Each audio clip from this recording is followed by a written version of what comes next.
Hello students, welcome again to our YouTube channel study with TM. Friends, आज हम RUSC class 12th English की book दो parts में divided है। पहला रेनबो, सेकंड पेनोरमा। अपन फर्स्ट बुक रेनबो के चैप्टर नंबर सेकंड के पार्ट 2 के क्वेश्चन आंसर करेंगे, क्या जिसका नाम है चैप्टर का अ रूम 10x8। इसके पार्ट 1 के अंदर हमने बी क्वेश्चन आंसर कंप्लीट कर लिए थे और आज हम 60 to 80 वर्ड्स वाले क्वेश्चन आंसर कंप्लीट करेंगे। तो चलिए शुरू करते हैं। पहला क्वेश्चन दे रखा है हमारे, what memories of the construction period of the house come crowding to Mrs Malik's mind while sitting in the back seat of the car. यानी अपनी कार की पिछली सीट पर बैठे हुए श्रीमती मलिक को अपना घर बनवाने के दौरान कौन सी यादें आईं। इसका आंसर हो जाएगा अपने, she had taken much pains while the house was under construction. She missed her meals. She stood in the scorching heat of the sun supervising the work in progress. She was drenched in rain. The architect had prepared a sketch of the house in color. The way it would look when completed, it had the figure of the lady of the house. यानी उसने बहुत परेशानियां झेली थी जब घर का निर्माण हो रहा था। उसे अपने भोजन से वंचित होना पड़ा था। हो रहे कार्यों के निरीक्षण के लिए उसे तपती धूप में खड़ा होना पड़ा था। वह वर्षा में तरबतर भी हुई थी। वास्तुशिल्पी ने घर के लिए एक रंगीन आरेख तैयार किया था कि पूर्ण होने पर यह कैसा लगेगा। इसमें घर की मालकिन की आकृति थी। Question number second, explain explain how Mrs.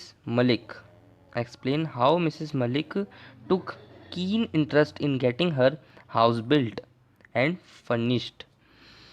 Shrimati Malik ने अपने घर बनवाने तथा सजावट करने में गहरी रुचि कैसे ली थी, स्पष्ट करें।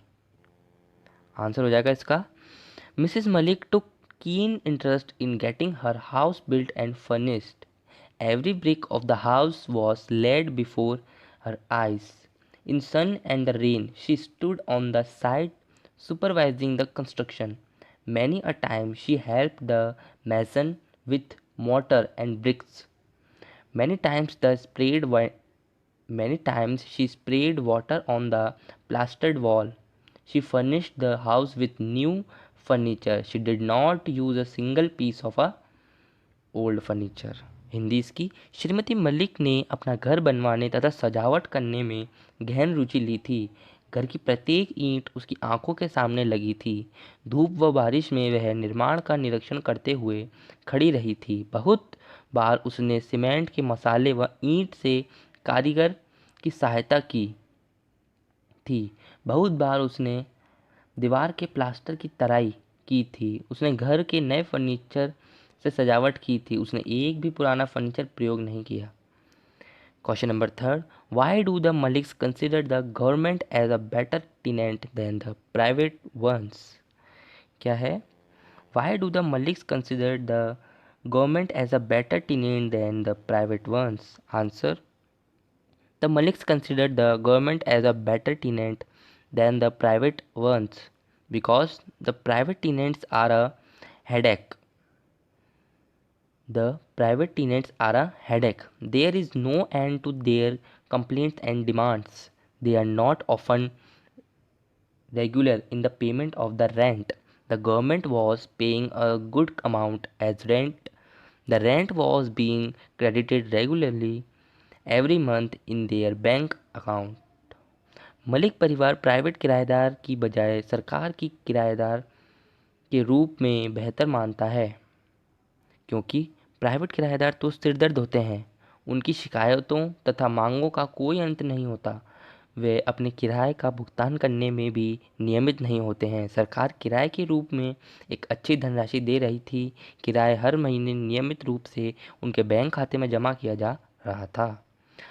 Question number fourth, what changes had come about in the Malik family by the time Mr. Malik retired। यानी जब तक श्रीमान मलिक सेवानिवृत्त हुए तब तक मलिक परिवार में क्या परिवर्तन आ चुके थे? Answer, Mrs Malik's mother in law had passed away, their daughter had been married, their son had also been married, their new house had not been de-requisitioned। इसको आप ये जो शब्द है इसको तोड़ तोड़ के पढ़ें तो आपको अच्छी तरह समझ में आ जाएगा और आप अच्छी तरह प्रोनाउंसिएशन भी करेंगे। डी रिक्वेशनड, समझ गए? Yet by the government Mrs Malik had become old, her daughter in law was a modern girl, they were living in a rented house, Mrs Malik's daughter in law was a little careless to her sentiments, this change had come about. Hindi, Shrimati Malik की सास का निधन हो चुका था, उनकी लड़की का भी विवाह हो चुका था, उनके लड़के का भी विवाह हो चुका था, उनके घर को सरकार द्वारा अब तक भी अधिग्रहण से मुक्त नहीं किया गया था। श्रीमती मलिक वृद्ध हो गई थी। उसकी उसकी यानी श्रीमती मलिक, उसकी पुत्रवधू एक आधुनिक लड़की थी। वे एक किराए के घर में रह रहे थे। श्रीमती मलिक की पुत्रवधू उसकी भावनाओं के प्रति थोड़ा असावधान थी। ये परिवर्तन आ गए थे किसके? मलिक परिवार के, जब मिस्टर मलिक का रिटायरमेंट हो चुका था। क्वेश्चन नंबर 5 है हमारे सामने, आपको स्क्रीन पर दिख रहा होगा। Question number 5, what important detail were highlighted in the sketch map of the house? घर के रूपरेखा वाले नक्शे में क्या महत्वपूर्ण वर्णन दिए गए थे? Answer, many important details were highlighted in the sketch map of the house. The store room was adjacent to the kitchen. It was to be enlarged to 10 into 8. The courtyard was to be made a little narrower. A porch was given in the map. There was a veranda in which the marble pillars were erected.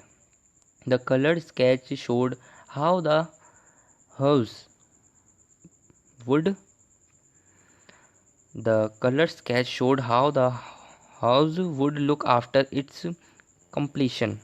It had the figure of the lady of the house standing on the veranda with her back towards the marble pillar।